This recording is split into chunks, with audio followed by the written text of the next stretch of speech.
യാത്രക്കാർക്ക് തിരിച്ചടിയായി മസ്കത്തിൽ നിന്ന് കണ്ണൂരിലേക്കുള്ള ഇൻഡിഗോ വിമാന സർവീസ് നിർത്തുന്നു. ആഗസ്റ്റ് 23 വരെയാണ് ടിക്കറ്റ് ബുക്ക് ചെയ്യാൻ സാധിക്കുന്നത്. ഇതിനുശേഷം സർവീസ് ലഭ്യമല്ല എന്നാണ് വെബ്സൈറ്റിൽ കാണിക്കുന്നത്. അതേസമയം സർവീസ് നിർത്തുന്നതുമായി ബന്ധപ്പെട്ട ഔദ്യോഗിക വിശദീകരണമൊന്നും ഇതുവരെ കമ്പനിയുടെ ഭാഗത്തു നിന്നുണ്ടായിട്ടില്ല. എന്നാൽ നേരത്തെ ടിക്കറ്റ് ബുക്ക് ചെയ്തവർക്ക് റീഫണ്ട് നൽകി തുടങ്ങിയിട്ടുണ്ട്. സീസൺ കഴിഞ്ഞതോടെ ഒമാൻ സെക്ടറിൽ യാത്രക്കാർ കുറയാൻ സാധ്യതയുണ്ടെന്നത് കണക്കിലെടുത്താണ് സർവീസ് നിർത്തുന്നതെന്ന് ട്രാവൽ മേഖലയിലുള്ളവർ വിശദമാക്കി. ഉത്തര മലബാറുകാരുടെ യാത്രാ ദുരിതത്തിന് നേരിയ ആശ്വാസം പകർന്ന് കഴിഞ്ഞ മെയ് പകുതിയിലാണ് കണ്ണൂരിലേക്ക് നേരിട്ട് സർവീസ് ആരംഭിച്ചത്.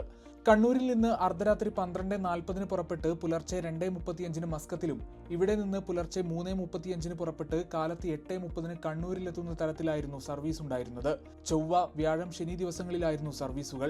ഏറെ കൃത്യതയോടെയുള്ള സേവനവും കുറഞ്ഞ ടിക്കറ്റ് നിരക്കും കാരണം ഉത്തര മലബാറിലെ യാത്രക്കാർക്ക് ഏറെ അനുഗ്രഹമായിരുന്നു ഇൻഡിഗോ.